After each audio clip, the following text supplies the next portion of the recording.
En 1808 el Imperio francés parecía invencible.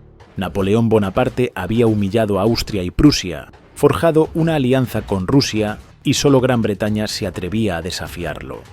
Su próximo objetivo: España, un país que él consideraba débil y atrasado, gobernado por una familia real corrupta y dividida.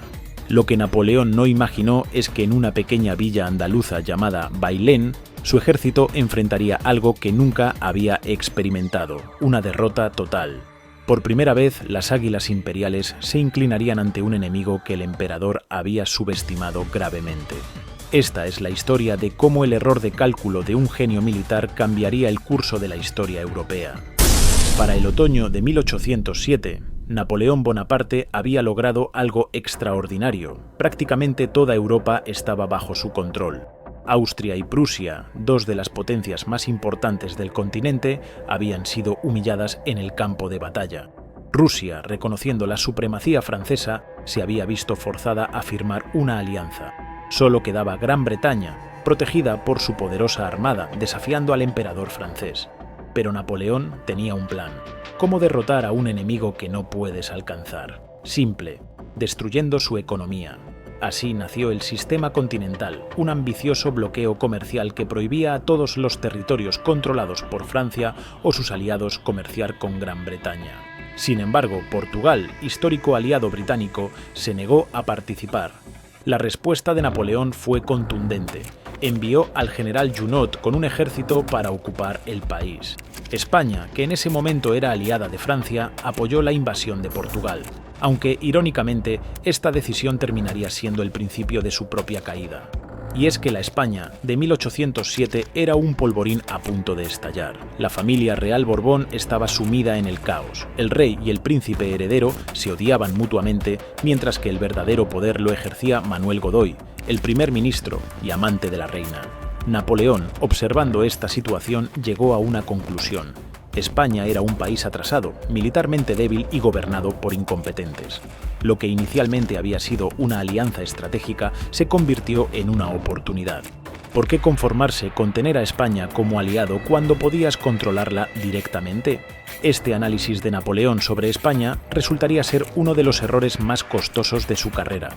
La aparente debilidad de la monarquía española no reflejaba la verdadera fortaleza de su pueblo, y lo que parecía una conquista fácil se convertiría en el comienzo de una guerra que sacudiría los cimientos de su imperio. En la primavera de 1808, Napoleón puso en marcha su plan.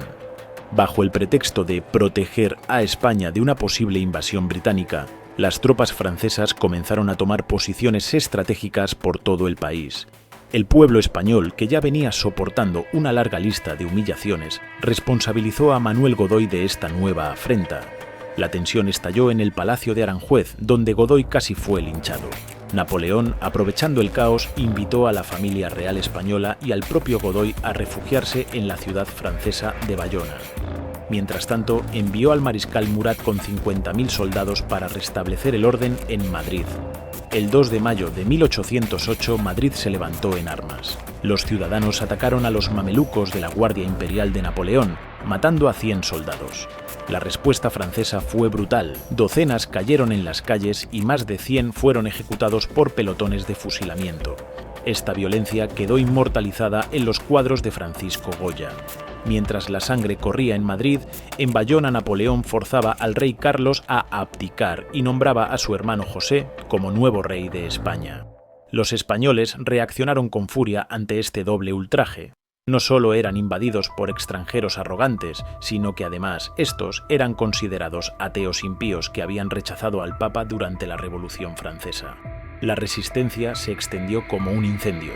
Los sacerdotes advertían que Napoleón era el anticristo, mientras que milicias y partisanos se unían al ejército español regular para atacar a las tropas francesas. Los franceses respondieron con represalias salvajes, desatando una espiral de violencia que Francisco Goya plasmaría en su famosa serie Los desastres de la guerra. Lo que Napoleón había planeado como una ocupación rápida y limpia se estaba convirtiendo en una pesadilla sangrienta. El levantamiento del 2 de mayo desencadenó una reacción en cadena por toda España. En Andalucía, las ciudades se negaron a reconocer a José Bonaparte como rey y organizaron juntas de defensa para expulsar a los invasores. Cádiz, vivió uno de los episodios más dramáticos. El populacho asesinó al gobernador y forzó a su sucesora a atacar los navíos de guerra franceses que permanecían bloqueados en el puerto por los ingleses desde 1805. Napoleón, necesitando controlar la situación, envió al general Pierre-Antoine Dupont hacia Cádiz con 20.000 hombres. Su misión, rescatar la flota francesa y sofocar la insurrección. Durante junio, las tropas francesas avanzaron bajo un sol abrasador, constantemente hostigadas por guerrilleros. En su camino saquearon Córdoba, pero al llegar a Cádiz se encontraron con una sorpresa desagradable. Los buques ya se habían rendido y las defensas de la ciudad eran demasiado sólidas. Dupont, quien se había destacado en las guerras de la Revolución y el Imperio, estableció su cuartel general en Andújar, destacando 2.000 hombres para mantener las comunicaciones con Madrid. Mientras tanto, en Sevilla, la Junta Suprema Española no perdía el tiempo. El general Francisco Javier Castaños reunió un variopinto ejército de casi 30.000 efectivos, combinando tropas regulares con milicias reclutadas apresuradamente. El plan español era audaz. Mientras Teodoro Reding avanzaba con el grueso de las fuerzas, Castaños maniobraría para rodear al enemigo.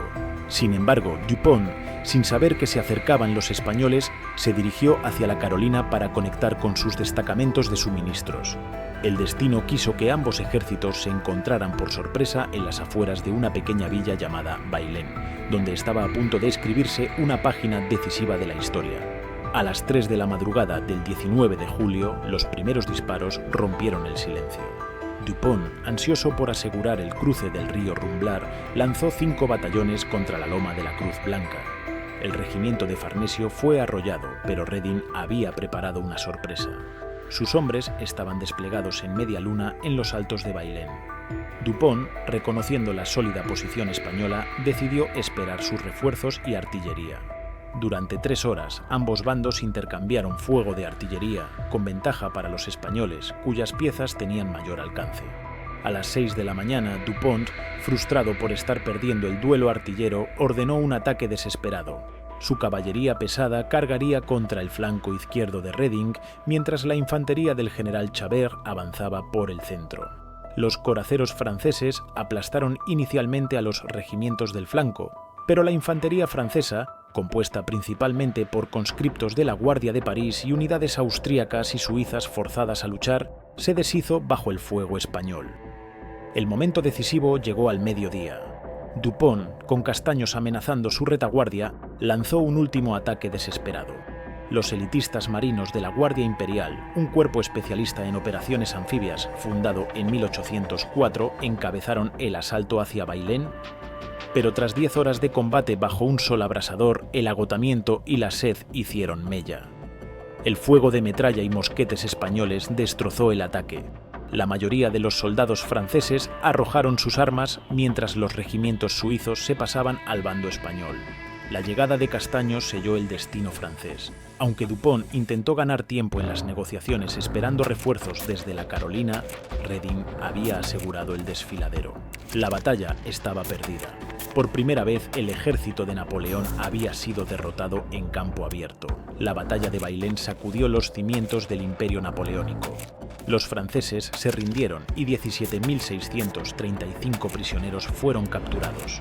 Su destino sería trágico. La mayoría fueron enviados a la desolada isla de Cabrera, en las Baleares, donde la mitad moriría de hambre. Solo unos pocos lograrían escapar en un bote robado. La noticia corrió como pólvora por Europa.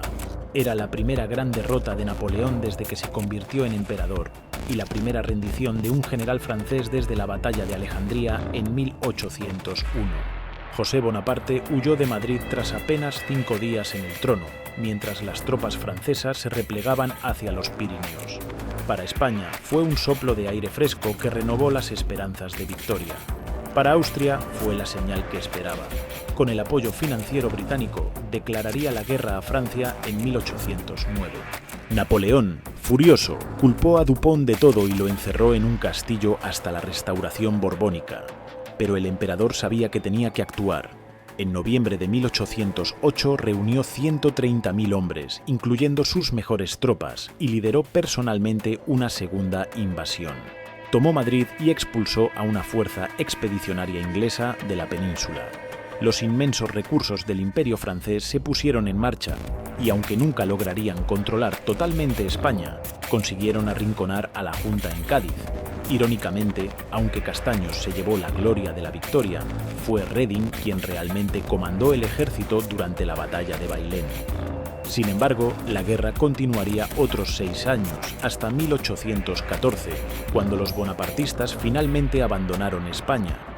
Como el propio Napoleón admitiría más tarde, me embarqué bastante mal en este asunto.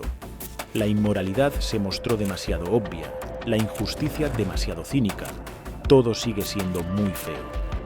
Bailén había sido el primer indicio de que el imperio no era invencible, pero pasarían años antes de que la magnitud de este error fuera completamente evidente. La batalla de Bailén fue mucho más que una simple derrota militar. Demostró que la voluntad de un pueblo puede superar incluso al ejército más poderoso.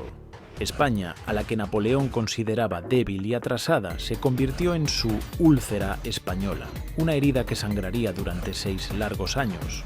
Y pensar que todo comenzó en un pequeño pueblo andaluz, bajo el implacable sol de julio, donde un grupo de españoles decidió que ni siquiera el gran Napoleón Bonaparte era invencible.